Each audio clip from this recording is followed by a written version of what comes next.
Just got home from walking the dogs and we figured, hey, it's time to make some hot cocoa. Jose, what's in there? How do you make that stuff? Bailey's, dark chocolate, sugar, cocoa. Ooh, that's quite the complex recipe there. Beautiful. What are we going to do after this? Watch the Lego movie? It's a possibility. Nice. Got some big plans for tomorrow as well. And that involves seeing what I've got for Lego inventory. Just like other random Lego sets that I have under the table there. I'm going to make a list, and I'm also going to list them all on my Bricklink store. Even if they're current, still available, I'm still going to list them on my Bricklink store. So I'll provide you a little bit of insight on what I'm doing with that tomorrow when we start that project. It's going to take quite some time. That's going to be the video for Bricksie and whatnot as well. So I'm excited to start that, but I've decided I'm going to take the night off. As you saw, it's about 9:15 right now. I'm just going to chill out and drink some hot chocolate here on a casual Sunday night and get ready for a big day tomorrow, I guess. Jose surprisingly came up with a great idea, actually. It's not the morning yet. But we're not going to finish watching the Lego movie. I know it's a tragedy, but she came up with a good idea that I'm pretty stoked about. Some Tobey Maguire Spider-Man. James Franco, the Green Goblin. I'm down. I've actually never seen the second and third ones. Like, I've seen bits and pieces of them, but I've only seen the first one. Like, I've seen the first one probably 5-6 times, but the second and third ones I haven't seen. I think the first one's the best from what I've heard, but I'm down. That's cool. What a classic mix-up in the morning. We got the Edmonton Oilers, Mickey Mouse, Jurassic Park. We're going to go shovel some snow. So everybody, I guess I've centered a little bit too hard, and this is how much sealed Lego sets that we have stowed away just for investment and resale purchases, or resale, resale, I guess. If you guys want to see a more detailed look at this, of course, check out Bricksie. We're always doing that on there. It's time for me to start to list some of this stuff on Bricklink, and I'll give you some insight on what I plan on doing with that as well. Yeah, so now what I'm going to do is inventory this all. Rather than making a spreadsheet, I know spreadsheets are cool, but what I'm going to do is actually add them all to my Bricklink store. And, for example, this set here retailed for $80 Canadian. It's an investment set that I plan on stowing away for the future. And what I'm going to do, because I don't care, I don't want to move it, I don't want to sell it, but I want to keep an inventory of it, and I want to sell it eventually, I'm going to list it on my Bricklink store for like an inflated price, say like $120. So that when it does sell out, and in fact, it is sold out, but when the price goes up from $80 to $120, it'll already be listed on my Bricklink store, and therefore will have a higher chance of, well, when the price goes up, it will eventually sell. And when the price does go up, if it's only trending at about 100, or if it's only trending at the retail price 80, then I'll sell it for 80 or whatever it might be. But in order to keep a nice inventory system of all the sets I have, I'm just going to list them all at Bricklink. At Bricklink trending prices if it's already retired, or at inflated prices if they're still available from the Lego group. So that way when they sell out from the Lego group, they're already pre-listed on my Bricklink store. It just sort of makes sense. And then if I ever want to know what I have, I just go look at my Bricklink store and I know exactly what I have. Also, you get an estimated value as well. So I think that'll be fun. That's what I'm going to do today. I've just finished adding all of my sealed investment sets to my Bricklink store. Now I'm going to make a video, or I'm going to edit the video on Bricksie's channel there about all of my sealed investment sets. Also, we're going to schedule a live stream and continue working on that modular MOC. It's 1:53 already. Wow. I'm going to go shower up. Wow, I haven't even showered yet today. What a bum. I'm going to go get ready, and we're going to take care of that, though. I just scheduled the live stream for this bad boy. I can't wait to see how far we're going to get. Just scheduled the stream for this bad boy. We're going to start building that in a couple hours there. Now, I'm thinking about the wood, or the melamine, that we're going to get cut for the new Ninjago district plan. And I've drawn this sketch here. It's pretty ugly, but don't worry about it. So this is a piece of melamine. It comes in the same size as plywood. It's 4 feet by 8 feet, so 48 inches by 96 inches. We need a 60-inch by 25-inch cut for the Ninjago district, which will be right there. Then when we're done, we're going to be left over with a 60-inch by 23-inch piece. So what I'm thinking is I'll just cut 3 inches off of this piece here, and then we're going to have a 20-inch by 60-inch piece. I like to do it in a 10-inch dimension because that is going to match up with the base plate dimension. Then we're going to be left with a, what is that, a 36? 36-inch piece here by 48-inch piece. So I think with that, we're going to be able to create the underwater scene. I could be wrong, but that's 36 inches by 48 inches. I'd take 3 inches off one side and 1 inch off the other side, so it'd be 35 by 45. Let's go measure the under the water area and see what we're working with there. So that's 35, and that's 45. So that might give us a good surface area that we can work with right there.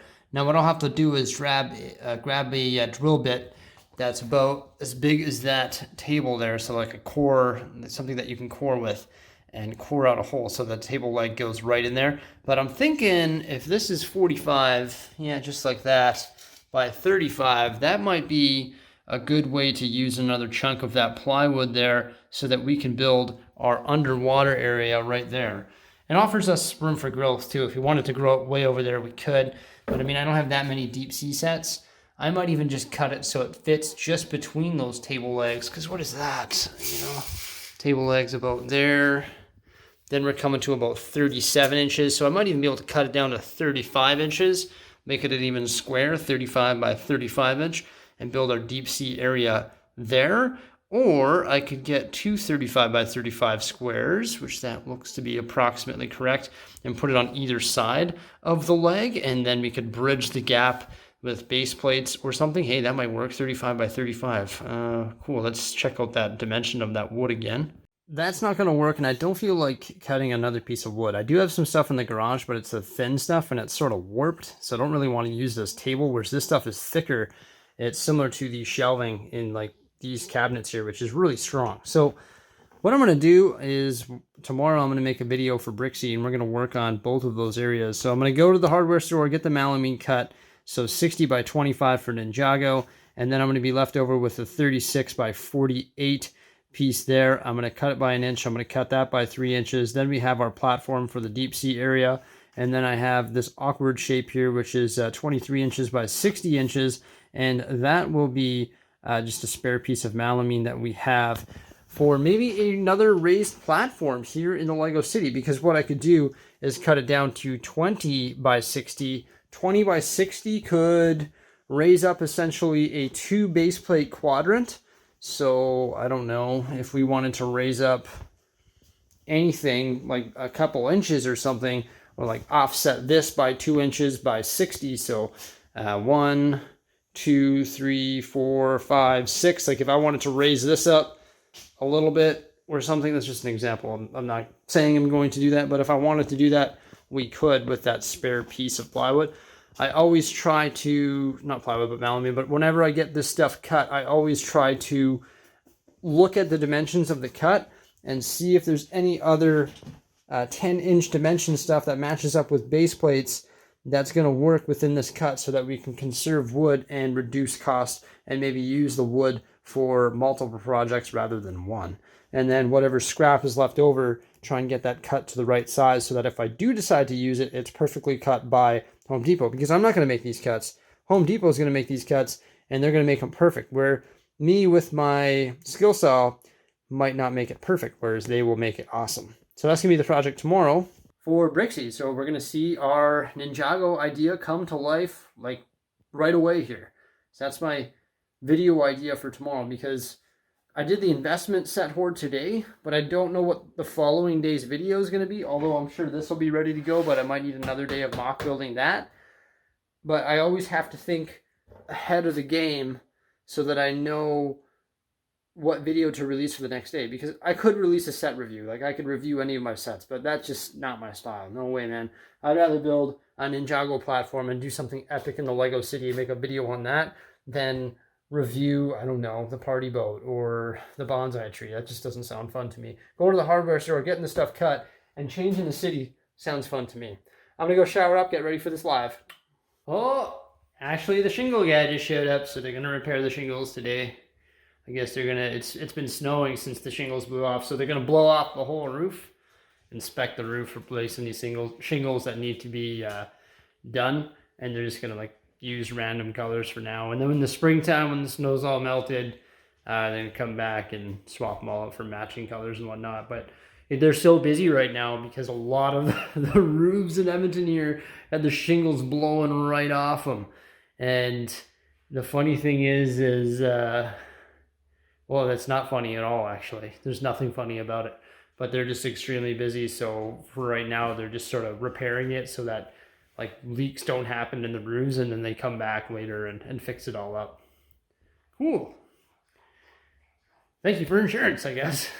Just finished live streaming, and I'll show you what we got done, because it's pretty exciting and looks pretty awesome. But for right now, I've got to become a plumber and install one of these bad boys in my toilet, because I guess the seal's gone a little bit. And solution to fix a noisy toilet right here. Let's get her done. Woohoo! I'm gonna become a plumber. Sorry guys, YouTube channel shutting down. Yeah, well, I guess we got a bunch of Lego for sale here, because I guess I'm gonna do Bricksie plumbing instead. No, I'm just kidding. If there's one thing I hate building in MOCs, it's washrooms. Every building needs a washroom. I almost dislike it as much as staircases. Hey, check out the MOC though. This thing is killer. I love it. What do we got here? The base floor. P.O. box is going in there. Cafe, pet shop. I love the arches going over top of the doors, and also windows matched up nicely, inspired from that Lego set. We got windows right here in the modern style part. Then we have these matching slides right here, which are pretty cool. Red and black. Got the cafe sign right there. Once again, the matching door frames and window frames going around. This balcony right here is going to be like a garden. This will be the chill balcony. And then we've got the top here, which will be the party roof. Check it out. This guy's a coffee shop owner. A coffee-shaped hot tub. Pretty killer. Got some solar panels on the roof there, and also some lighting.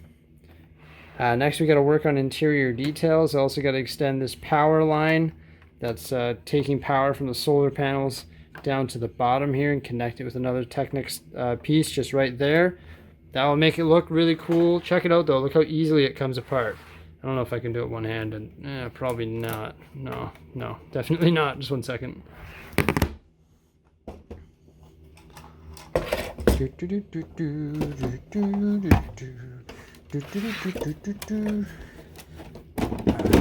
we go. See, I left the camera roll on so you could hear me. Very easily, just pops off, and very modular style, which is pretty cool. Next, we're going to add interior details. So this down here will be that P.O. box and the shops, and then the first floor is going to be kitchen and dining. The second floor is going to be bedroom and sleeping. The third floor is going to be just like chill TV on couch. And then, of course, the roof is hot tub and party. Pretty wicked. So a brilliant live stream where we got all of this done. The next live streams will actually be interior details. I figured I don't want to open up that can of worms here. I'm going to clean up my mess and continue our night. So Jose's, I feel bad for her actually. She's editing my video, which is these vlogs. And as you can imagine, these vlogs get a little bit shaky, a little bit rough, a little bit terrible. And she's going to go, she's going to continue editing that. And I'm going to head on out to the garage and grab a Molson Canadian while she does that. Burn!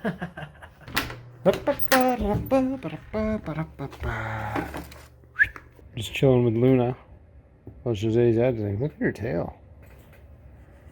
Hey? Hey, Big Loon?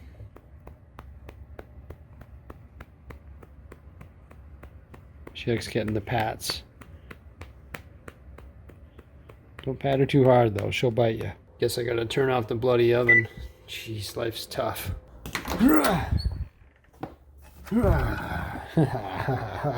It's gonna be pretty cool when she edits all Brixie's videos. You know why? Because that means I'm gonna be able to live stream with you guys and be able to provide more videos on a daily basis. Because without her without her editing videos, I'm probably gonna have about 3 more hours in my workday that I can spend with you guys. I should probably spend those 3 hours with my wife, but probably won't happen. So it's gonna be pretty cool. Like when she joins my squad, we're gonna have more time together. It's gonna be awesome. Jose's gonna continue editing down there. It's about 9. We haven't eaten dinner yet. Check this out. It just pulled it out of the oven.